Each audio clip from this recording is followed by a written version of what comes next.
Welcome to the story. Don't forget to like, subscribe, and support me. The sun hung low in the sky, casting a soft, golden hue over the coastal town where Michael Carter had made his home. The waves lapped lazily against the shore, the rhythm of the ocean, a far cry from the hectic pace of his previous life. It had been 3 years since he left the presidency, 3 years since the constant barrage of decisions, crises, and political maneuvering. Now he tended to his garden, fixed up the old house, and spent long hours sitting on the porch watching the ocean stretch endlessly before him. He wasn't exactly lonely. He had a few close friends who would visit, and his former chief of staff, Rachel Adams, still called occasionally, but the days were quiet, and that was how he liked it. Or so he told himself. Deep down, there was a gnawing sense of purposelessness that he had never managed to shake. The world still turned without him. That peace was shattered one late afternoon when his phone rang. The number was familiar, one he hadn't seen in years but could never forget. Rachel. Michael, I need to talk to you, she said, her voice urgent, cutting through the static of a poor connection. There's a situation, an emergency. Michael stood up from his porch chair, his heart already picking up speed. What kind of emergency? Rachel took a deep breath. It's a deep space vessel, the Odyssey. It's carrying 1 million settlers toward the outer colonies. It's gone off course. He felt his stomach drop. He knew the name the Odyssey. Everyone did. It was the largest civilian transport ever built, a symbol of humanity, SA's future, a beacon of hope. How bad is it? It was heading toward a black hole. There was a long pause as the weight of the situation hit him, and they've tried. Everything, Rachel interrupted. The ship systems are failing. The current administration, they reign chaos. But I remembered your connections, your team. We need you.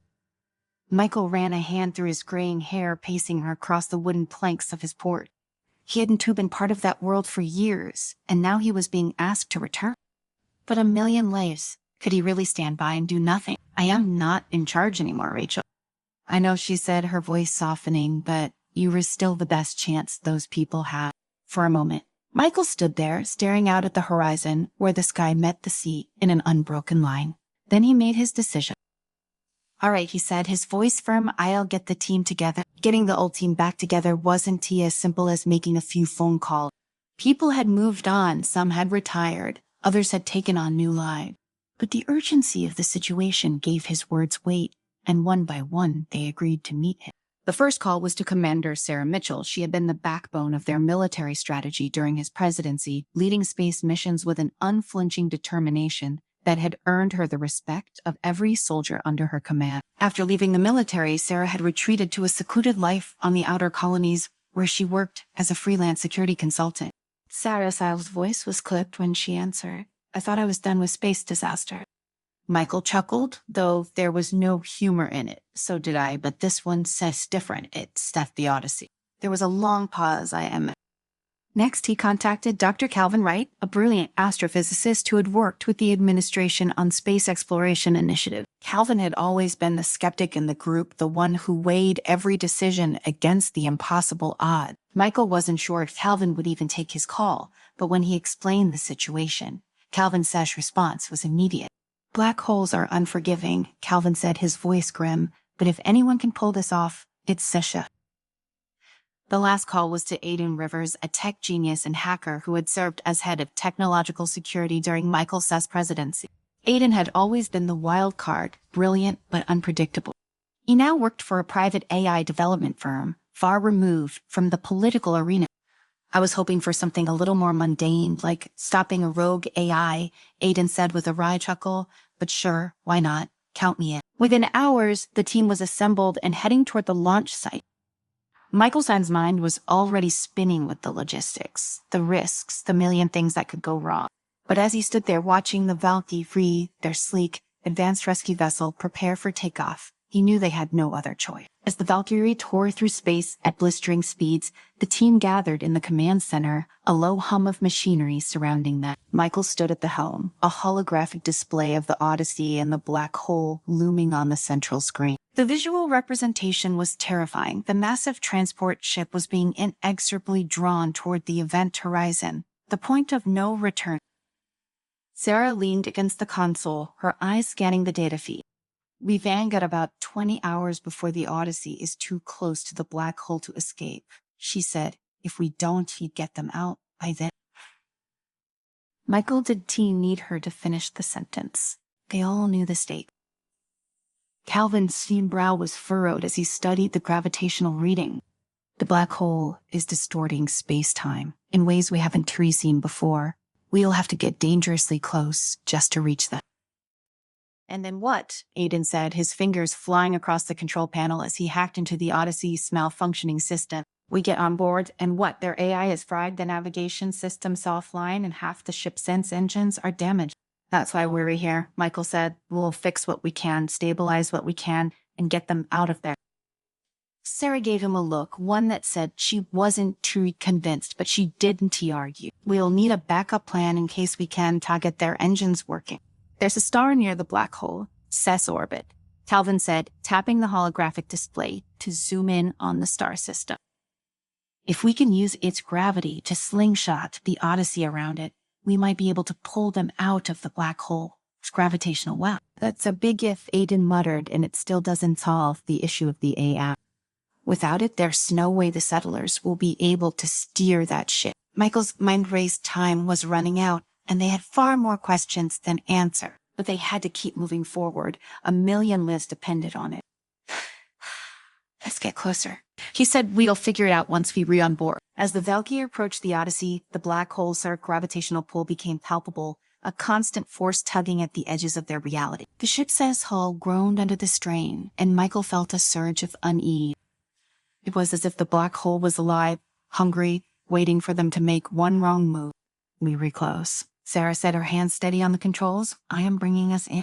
The massive silhouette of the Odyssey filled their view. The once majestic ship was now a ghostly hulk, its lights flickering erratically and its hull pocked with damage.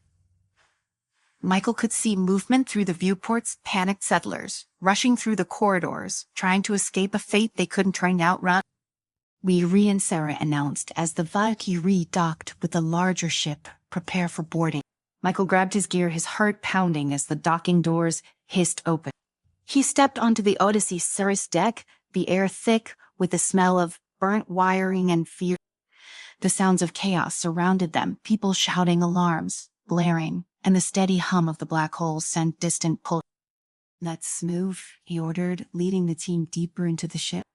The hallway was dimly lit with emergency lights flickering as Michael and his team made their way through the chaos. The ship trembled underfoot, a constant reminder of how little time they had before the Odyssey would be pulled into the black hole. The settlers, confused and scared, rushed past them, their faces pale with panic, their voices a rising cacophony of desperation. Keep moving, Michael said, his voice firm but calm. You need to get to the bridge. Aiden was already working on his tablet, syncing with the Odyssey's failing systems as they advanced. I am not getting much cooperation from the ship's AI. It's barely functional, and the closer we get to the black hole, the more unstable it's becoming. Can you reboot it? Michael asked, leading the way through a narrow passageway where a bulkhead had partially collapsed. I'll need to access the core AI terminal, Sarah. Aiden replied, eerie, which, judging by these readings, is on the lower deck. If I can get there and bypass the damage, I should be able to restore partial control. We're running out of time, Sarah said, her jaw clenched as she scanned the situation. The Earth place is falling apart. Michael pushed forward, his mind racing through the option. Aiden, get to the AI terminal. Do whatever it takes to get that system back online. Sarah, you're with me. Let's get to the bridge and see what we can do from there. Calvin, start running calculations for the slingshot maneuver. If Aiden can get the engines back up, we're going to need every possible advantage. Without hesitation, they split up. Aiden peeled off down a side corridor, his footsteps echoing as he disappeared into the maze of damaged passageways. Michael and Sarah pressed onward, the oppressive heat from the ship's failing systems making the air feel thick and heavy. They climbed a narrow stairwell, dodging debris and occasionally helping settlers who were trapped or injured. By the time they reached the bridge, the situation had deteriorated even further. The windows overlooking space were blackened and cracks webbed through the glass. A few officers were slumped at their stations, barely conscious, while others rushed to and fro, shouting into broken communication devices. Who's in command here? Michael demanded as he stepped onto the bridge. A frazzled-looking officer, her uniform torn and stained, looked up from her console. "The captain, he didn't make it. We've been trying to stabilize the ship, but it's no use. We were losing power, and the AI is completely offline." "That's being handled," Michael said, scanning the control panel. "Focus on what you can do now. We were going to attempt a gravitational slingshot around a nearby star. It's risky, but it's our only shot." The officer blinked at him, clearly overwhelmed.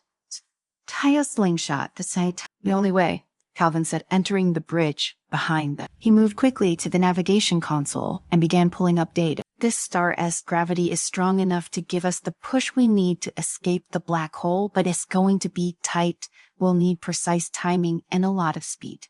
Sarah took command of the situation, start prepping the engines, and get any remaining crew ready for manual overrides. "Michael, what's our status with Aiden?" Michael tapped into his communicator. "Aiden, how's that looking?"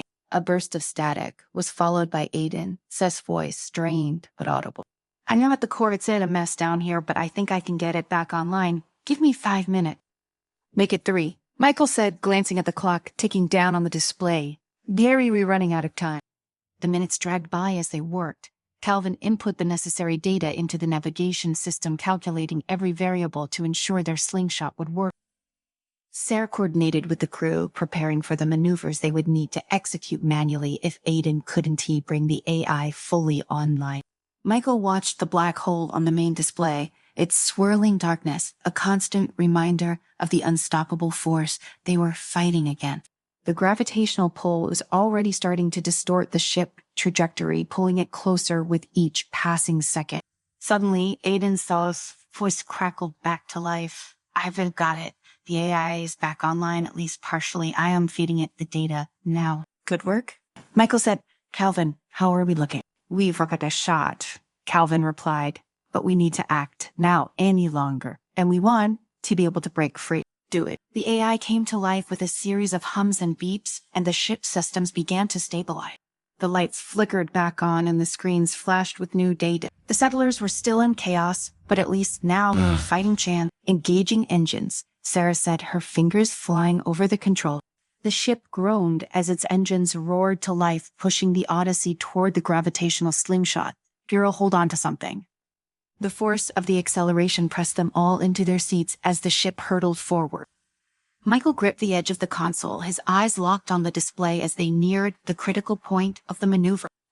The black hole loomed large in the background, its pull growing stronger by the second. Almost there, Calvin muttered, his hands steady as he adjusted the calculations in real time. "To just a little more." The ship shook violently as it passed through the edge of the gravitational field, and for a terrifying moment, it seemed as if they were about to be pulled into the black hole. Then with a sudden jolt, the ship lurched forward, propelled by the star's gravity. "We're clear," Sarah shouted over the roar of the engine. Michael let out a breath he hadn't realized he'd been holding. "Sarah, Calvin, give me a status update." "We out of the black hole, Senpo Trey," Calvin said, his voice filled with relief. But there was no time to celebrate. The ship was still damaged, and they were far from safe.